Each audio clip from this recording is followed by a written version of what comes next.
This is The Right Approach. I'm JW Judge, and with me is my co-host Barbara Hensky. This is a podcast for writers to learn more about the craft and business of writing as we explore a new topic every week. Our guest today is Susanne Dunlap. And Susanne, when I went to your website, which is susanne-dunlap.com, and read your about page, it is one of my favorite about pages of any author that I've read. I know when we had Dan Wells on last year, 2022, or I guess it'll be 2 years ago by the time people read it. I loved his. He's since changed it, but it's a great about page. Thank you for being here with us, and people Thank should you. definitely go check that out. But for context, you're an author. I saw that you wrote your first novel when you were 50. You hold a PhD. You're a writing coach. Are there any things you do not do? Oh, that's a really good. I don't babysit for my grandchildren. Yeah, we were talking about that before we started recording, so that's fair. And Yeah. as the parent of a 9-year-old and a 5-year-old, I get it. Yeah. Mm-hmm. Mm-hmm. All right, so we're here today to talk about conflict and tension and keeping reader interest by raising the stakes in your stories. Um, this is a topic that I'm really excited about because it's so important. And also, I'm writing, and I guess we're probably all writing right now, but the story I'm working on right now, I have outlined. I'm about 20,000 words in, so I'm almost all the way through. That inciting incident. I know where I'm getting into the second act, and I really know what most of the third act's going to look like. But one of the things that I've been thinking about is what I have to continue to do in that middle build to raise the stakes in the middle part of the story. So this, and I don't even know yet what that's going to look like. This has been a weird story for me, but it's something I'm conscious of. And so let's probably start with defining our terms. It's probably a good place to start with tension and conflict, because I think a lot of people think of those things as the same thing, but they aren't always. And so let's start with tension and conflict and take us from there. Okay, well, first of all, there's no story without conflict because your protagonist always has to try to overcome something, and there has to be something in their way which creates conflict. Tension is more like is a more subtle thing. It's something that where you indicate that things are happening between characters that are not maybe not on the page but hidden in the background. It's there could be two characters who have different goals in or different ideas about something, and they come into conflict, but it's expressed as tension. And the ability to put tension in your narrative is quite a feat. It's not something that a really new author or writer can actually instantly do just by studying writing. It's kind of something you develop over time. Yeah, and when I think of tension, I live down in Birmingham, down in the South. We are very gifted at being passive aggressive, and so there's Yeah. a lot of times that tension exists long before it is exhibited and becomes a conflict. Right. Yes. All right, so go ahead. No, I was just going to say that's a great example of something that creates tension without being overt conflict. Mm-hmm. So what are some of the things that we can do? Because, I'm on my sixth novel, but sometimes it still feels like it did the first time around, of, of creating that tension. How do we start with that? Well, I think first of all, you have to really understand what's motivating your characters, what's inside them, because you can't artificially overlay tension on a situation. It has to come from within your characters. Like your example of the passive aggressive thing, that is probably the result of some deep-seated ideas or thoughts or whatever a person has about another person, that for whatever reason they're not expressing it overtly.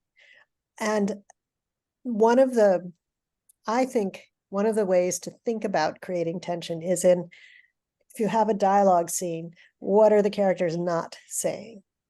That which is just as important as what they are saying. There's some real masters of that. Of you can have a conversation between two characters where it seems as though it's all on the surface, but there's stuff going on underneath. And in order to really create that, you can't just put that dialogue on the page and hope the reader understands, unless they have the, you've kind of led them there beforehand. It's always a case of making sure that the reader is getting inside the characters. Reader is sort of understanding the emotions behind it. And those emotions are usually the things that end up creating the tension that runs through a story. Let me ask you this. You can overuse this, and no one wants mundane details of everyday life in your book. Mm-hmm. But sometimes everything's just, well, I write women's fiction. And I write, happy little upbeat stuff.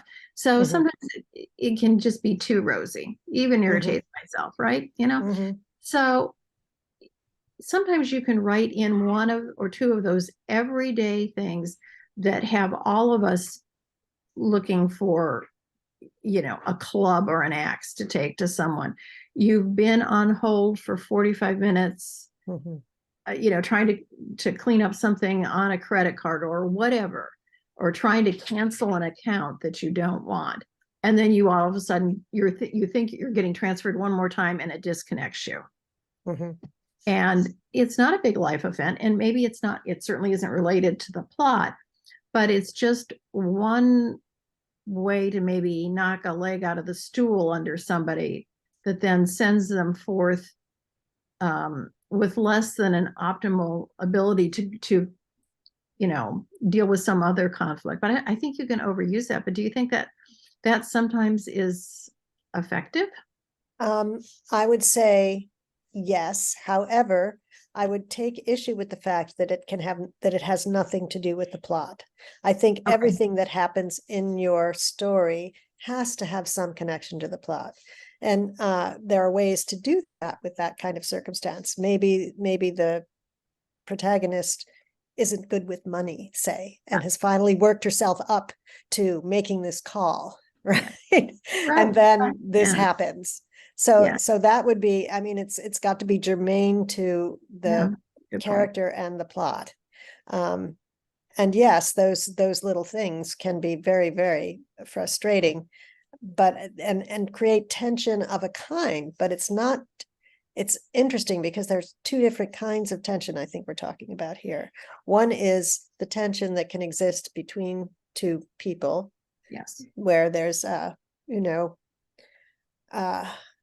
put it in the sort of women's her husband is watching a football game and she really needs him to help, and she doesn't want to nag, and so she's saying things like, it would be really nice if wouldn't you like something to eat, and you can get it yourself.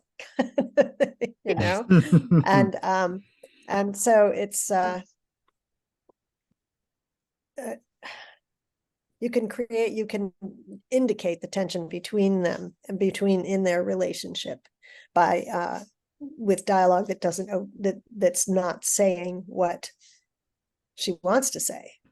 And if she was saying what she wanted to say, it would be erupting into conflict. Right? Yes.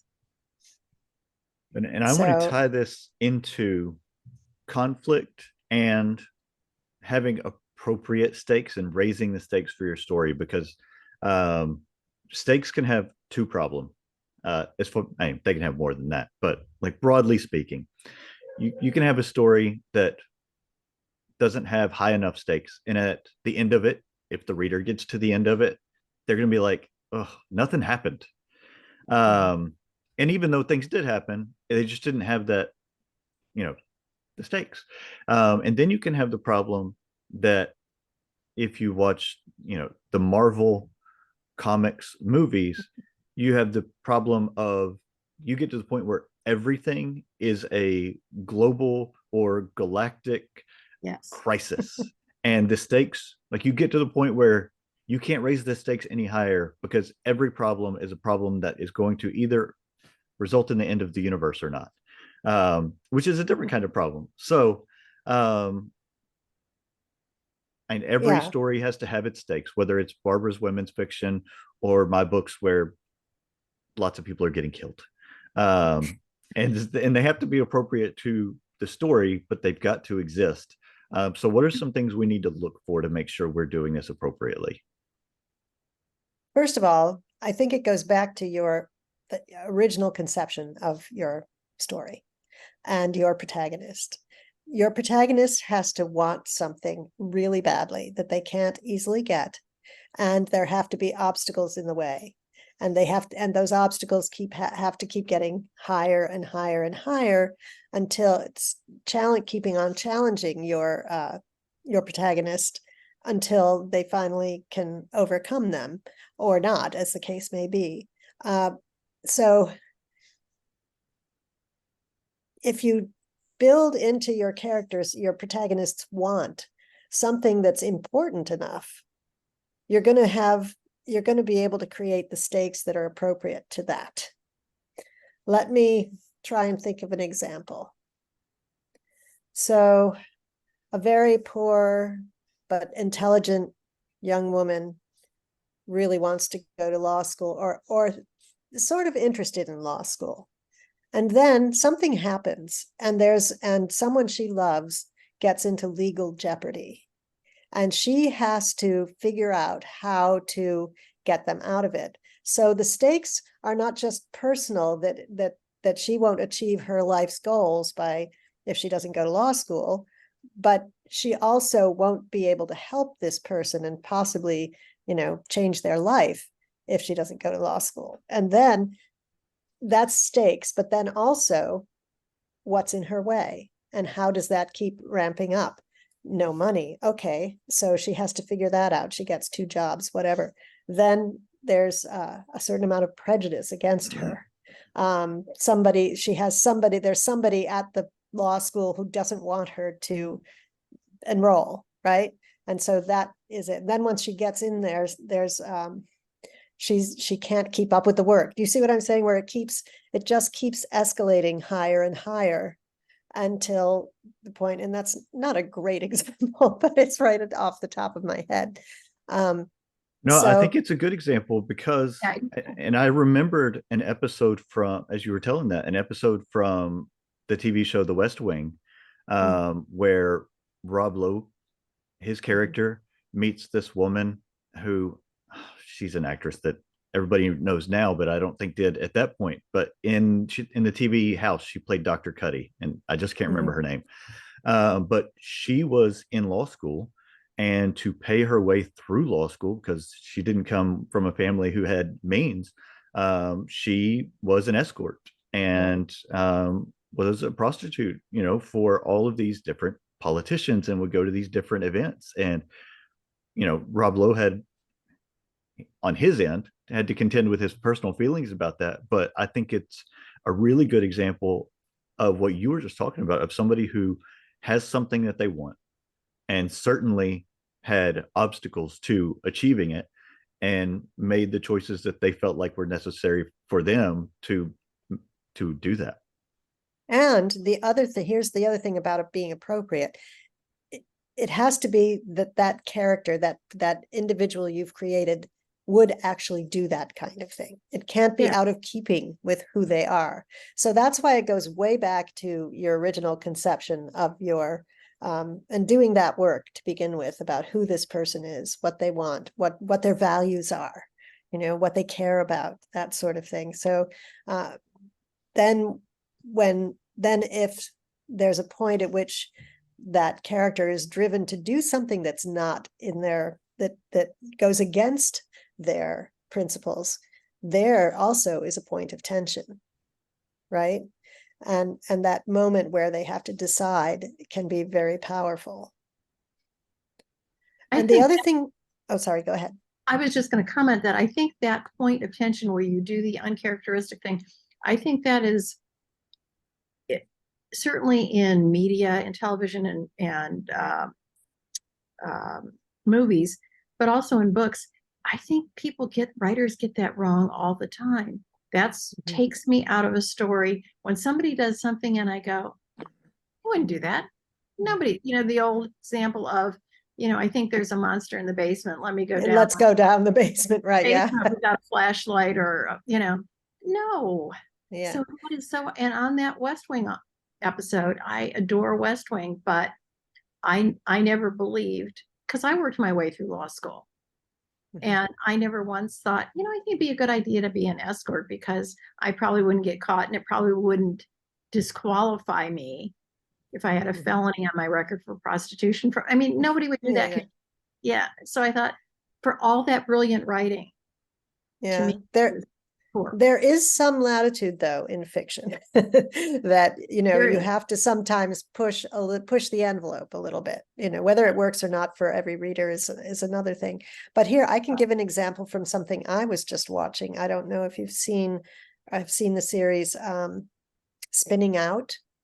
It's about a figure skater who's had a traumatic head injury and whatever. But she's a good person, but she's also bipolar, and her mother's bipolar. They really piled on the conflict and stuff here, and that kind of annoyed me a little bit, honestly. But her mother in an episode drains her daughter's bank account, so she can't pay for her ice skating and all this kind of stuff.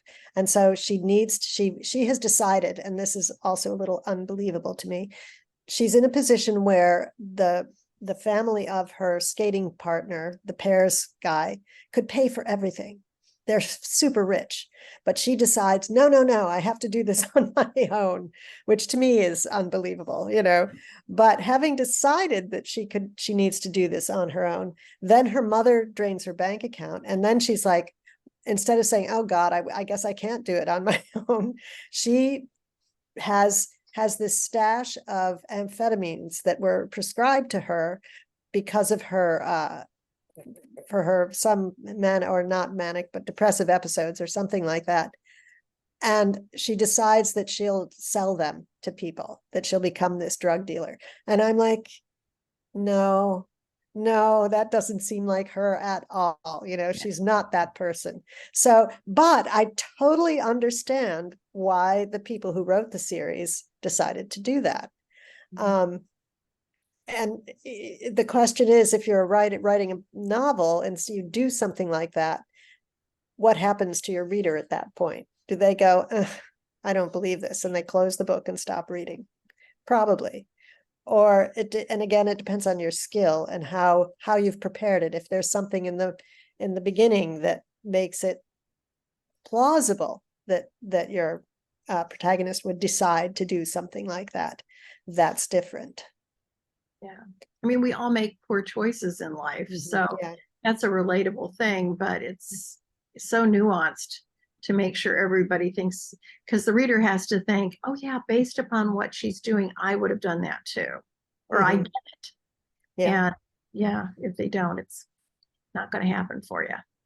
And as you can see, the stakes have raised the stakes very nuts. I don't know whether skillfully or not, but they have really upped the stakes, because now, instead of just risking her career, her future, as sort of a last minute ability to become a champion because she's 21, she's also risking the rest of her life with a felony conviction. So, well, let me ask you this.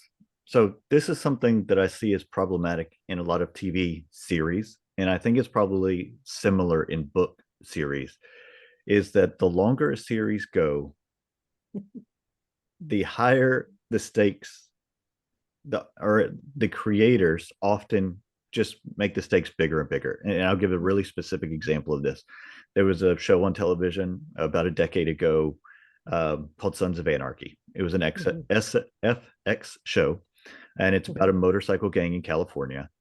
And so they're doing the regular motorcycle gang things of I mean, presumably, at least what's in pop culture. I have no firsthand knowledge of motorcycle games, of, gun You. running, drugs, like, just localized crime stuff. But by the third or fourth season, we get involved with, you know, the IRA, and the CIA is involved. And it's like, whoa, things went way off the rails here. And it felt like it was just, well, we figured we need to make this bigger and bigger and bigger every season until it got to this point where it's totally unwieldy. So as an author, if we have an ongoing series and we want to escalate things, what are some indicators to us that things are not plausible anymore? I think it's again going back to the origins of your story and what matters to your protagonist. If suddenly things that are way outside of what they do are suddenly the things that matter most to them, then it's like, is this really a series? And I also think even a popular series, there's a logical end to it, that you can actually do that. Or if you're doing a series, I have a friend, Tracy, why can't I think of her last name? I will think of it. Tracy Grant, who writes historical mysteries in a series, and she has a married couple, and they get older, they have children, they go, so the actual trajectory is carried on through the details of life. But each book is a self-contained mystery. So there doesn't have to be, I mean, the stakes, maybe there's one where I think recently she did one where actually one of the suspects was one of the members of the married couple. So that kind of thing, you could totally believe that and see how that would would raise the stakes a bit. Interestingly, I watched a little thing about the making of The Queen's Gambit. Do you know that series? Yes. Wonderful series. And what they were saying was how effective these miniseries are, because I think in part you don't have that thing of you've gone on and on and on, and what do we do now? There's a natural folding place, ending place. And even when watchers or listeners or readers, whatever, want more, leaving them wanting a little more is not necessarily a bad thing. Yeah. I mean, Louise Penn is a master of that, her Three Pines. But then you look at Murder, She Wrote and Cabot Cove, where, a small town and every other person was a murderer. But, and we all say, okay, this is just crazy. But look how successful it was, and I bet you could turn on your television right now and watch Murder, She Wrote somewhere. Yeah. That has made so much. That's the whole willing suspension of disbelief thing. We're willing to accept that she's going to find murders wherever she goes, because that's the convention of that genre, as it were. But as I recall, I haven't watched it for a long time, within each episode or even across them, the stakes don't change all that much. The episodes are self-contained, and the stakes are usually not associated with her, right? They're for other people. But then you get into the whole question of genre conventions and what people expect, what readers expect. And I think that's one of those situations where watchers have a very specific expectation, like, of what they're signing up for, and they just delivered on that for a really long time. And I was thinking of, we kept talking about bad examples of raising the stakes or having a self-contained ending that you went beyond. A really good example of this is, I think, two come to mind. Succession, which ended this past year. They decided they had told the particular story of these characters that they wanted to tell, and they got out. I have no doubt that HBO would have continued to throw money at them to make it. And similarly with Breaking Bad several years ago, they did 5 seasons. Now they made spinoffs of that, but they did 5 seasons because this was the story they wanted to tell. And then they told it and they were done.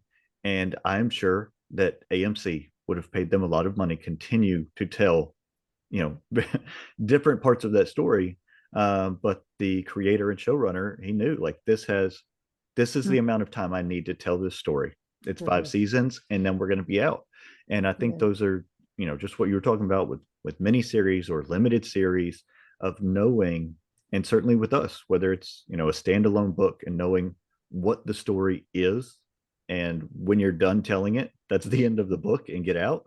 Or if it's a series, of being done with that series and moving on to the next thing is a, I think, a skill that is difficult to acquire. Yes, absolutely. I 100% agree. And I think that writing a series presents a whole other set of challenges for a writer. So beginning writers should start out with one story, one book, because you got to learn your chops that way. And and really paying attention to the foundations, and again, it all starts with your protagonist. What do they want? Who are they? What is driving them? What kinds of decisions are they going to make? Are those decisions, and how are the decisions they make going to affect the stakes as they keep going, right? Yeah, and I think that's a great summary to bring us to the end of this conversation. But before we get out, I want you, Susanne, to make sure to tell folks where they can find you. I know I mentioned your website at the top end, and it also talks about courses that you do, and that you're a book coach. So if there's also social media that you use, and if you'll mention your website again so people can make sure to find you. Sure, thanks. My website is Susanne, SUSANNE Dunlap.com. It's Dunlap with an A. The spelling always gets people. And I'm fairly active on Instagram, and it's Susanne_Dunlap. And I also have a Substack, which I do a lot with, which is kind of chronicling my journey through the next book I'm writing. And it's called Because Sometimes One Timeline Isn't Enough. And I have a lot of fun with that. So those are really the best places to find me. And I'm subscribed to that Substack, and it's worthwhile when it hits my inbox. So I think people should definitely check that out, because I think that is another. We haven't talked to anybody specifically about Substack, but I know that there are an increasing number of authors who are using that and finding a lot of value in it. So I enjoy yours when it hits my inbox. Thank you. I appreciate that. Yes. Well, this has been wonderful. Thank you for this stimulating conversation. Well, thanks for being with us. Yeah, thank you so much. Have a good day. You too.